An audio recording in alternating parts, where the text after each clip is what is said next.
Hello, welcome and greetings.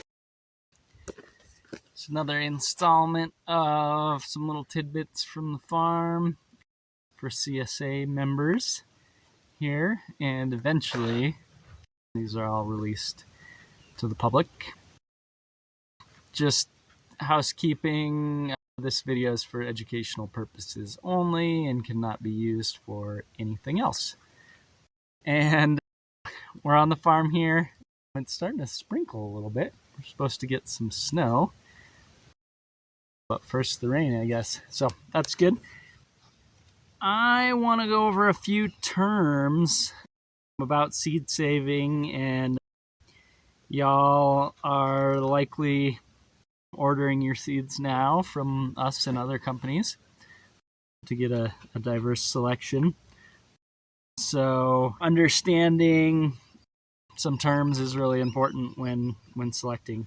So I guess one of the most important things in terms of seed saving when I select vegetables is how they're pollinated. So we have selfers, which are most predominantly self-pollinating, and those are your peas and your beans, your lettuces, most of your tomatoes, and your peppers to some extent. So what self-pollinating means is that the pollination takes place inside the flower itself. So that can be caused by a little jostling of the wind, the rain, or even insects trying to get into the flower can jostle the plant. These are really good plants to start as a beginning seed saver, or even as an advanced seed saver. It's easier to grow a bunch of these varieties within a year because they can be fairly close together. Oftentimes 20 or 30 feet can be enough between bean varieties and lettuce varieties and such. Whereas some of the other things, such as corn, if your neighbor is growing it, or if you want to grow two varieties on a piece of property, you either need quite a lot of space where you can separate them between a quarter mile and a mile, depending on if you can afford a little bit of cross-pollination, or you have to do hand pollination, or you just have to grow one year and one another year. So back to the selfers: beans, peas, lettuce, tomatoes, and some of the peppers. They can be really good ones to start with. So then we've got plants that are insect pollinated, such as your squash, your cucumbers, your melons, your mustard, pretty much anything that has a showy flower, that the flower is wide open. And those are pollinated by honeybees, wild bees, aphids, beetles, various different insects that'll be coming for the tasty pollen and then kind of dragging it around a little bit each time they visit a flower. So these crops, if you have a couple acres, you can grow a few varieties of or a couple of varieties of each species. Typically, a squash, if you do 1,500 feet, that can be plenty to have very minimal cross-pollination. Now, if not much else is flowering, if you have limited flowers in general in an area, if you're just, blank dirt all around you, all your neighbors are concrete or whatever, and you're the only one that has squash blossoms flowering, that's going to cause the bees to move around a little more. Whereas if you have a giant clover field or something next to you, then the bees, they're not going to be trying to go to every single squash blossom on the farm. They'll go bounce around within a little plot, then they'll go to to some flowers nearby, and then they'll go back to the hive.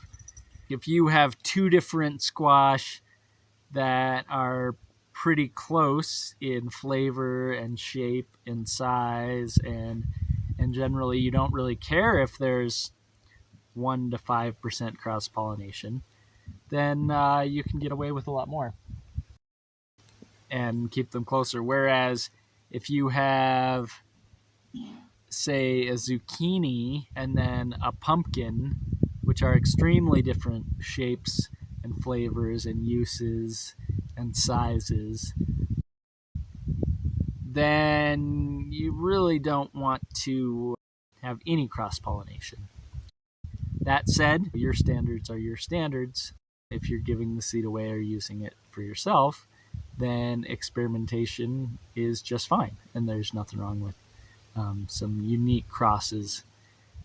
That said, if you're wanting to share it more widely, seed swaps and stuff, yeah, at least documenting what potential pollination so people know what they're getting into can be important.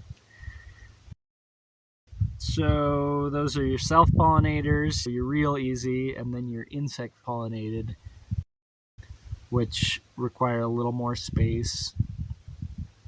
And then you've got your wind-pollinated, which are generally your grasses, your grass species, which is your corn and your sorghum and some different ones like that. So there can be a little bit done in the ways of predominant wind. Some areas have pretty consistent wind from one direction. If that's the case, you can get away with having varieties closer together as long as the wind isn't carrying the pollen. Yeah, so that, it's a bit of a risk. You're never going to have consistent wind, but if you're just planning out and kind of doing risk analysis, if you have consistent wind, that gives you some more options. But typically with corn, you want to have it at least a mile from other corns. That said, if your neighbor's growing it and they're downwind from you, you can get away with a little bit less. If there's GMO corn within a mile, you really want to consider whether you can handle having any in there. If it's just for food, if you're just producing food, that's probably pretty minimal you're going to be getting, if any, if you have a mile. But if you are maintaining a variety that you want to distribute widely, if you're passing seed out at a CSA and saying it's an indigenous variety or an heirloom variety, even if there's 1% contamination with GMO corn, that could be an issue down the line. It's just a lot of people don't have the resources to get that tested, and if you do, what do you do? You just, So luckily, in a lot of more residential areas, in most kind of small-scale gardens, people aren't growing GMO. That'd be more on the 100-acre farms, the 20-acre farms, where it's all just big swaths of corn. So some of the other terms we're going to consider when purchasing seed is heirloom. Can be kind of a broad term, but it basically means varieties that have been grown, some say 50 years, some say 100 years, but for an extended period of time, varieties that have been grown that are time-tested, reliable varieties for their flavor or their endurance or whatever it is. So heirloom can be a good choice. Open pollinated is something else you'll see. Oftentimes that can be a distinction from hybrid, where there's purpose crossing. Hybrids would be a purposeful cross. And the open pollinated can also mean that there's a relative diversity within the population, so that there can be a little more variation in types, fruit types within a population. So you'll generally have the same flavor maybe, but you'll have 3 different color variations within a population. Or open pollinated oftentimes just isn't quite as strictly pure or strictly kind of a sterile, very specific traits. It's a broad term as well. So knowing the history of a variety will be the only way to really know what specifically that means in that case. Then you've got what is typically called F1 hybrids. And those are pretty specific cross between 2 lines. Oftentimes they're inbred or they're just very specific and they just cross one to the other. And if it's F1, generally, as a beginning gardener at least, you only want to use those for growing food. If you use them to grow seed, they can be unpredictable. That said, again, if you know the parentage of an F1 cross, you can make a decision. In a lot of really advanced F1 crosses, the progeny can be super unpredictable and even undesirable, the children from an F1 cross. Whereas other F1 crosses, it could just be that there's going to be more diversity in it, and maybe there's desirable traits in there that you want to then select for. So if you're going to grow F1s, you should know that it's more of an advanced kind of thing. And F1s means just first generation of the cross. So that first generation, you get a lot of predictability, oftentimes a lot of vigor. But then in future years, that's where the unpredictability comes out. So then if you're getting into plant breeding or things, then you'll see F1, F2, F3, F4.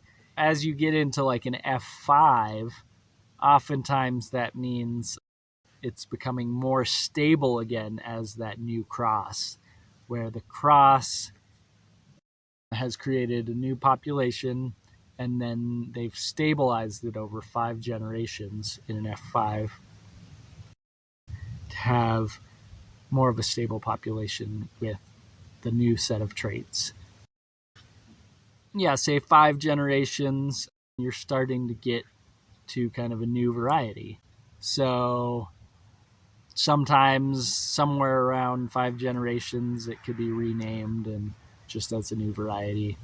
And then it would be no longer called a cross because it's distinct enough from the 2 parents and stable enough to be considered its own dependable variety that can be grown dependably for those new trait combinations. And then, yeah, in one of my favorite books, they mention old commercial varieties. So it might not be an heirloom specifically, but it's something that's dependable enough that people have grown it on a large scale.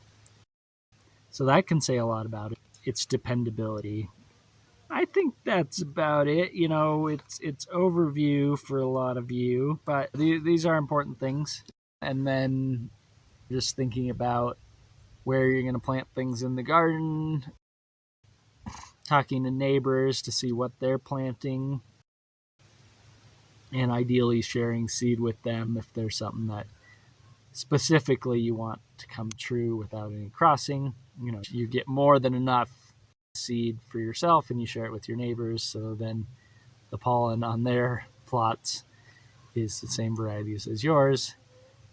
And yeah, generally just collecting seeds. They'll last a long time, quite a few years. So don't be afraid to get varieties that maybe you won't grow this year, because who knows, they might not be available or they might be sold out in the future.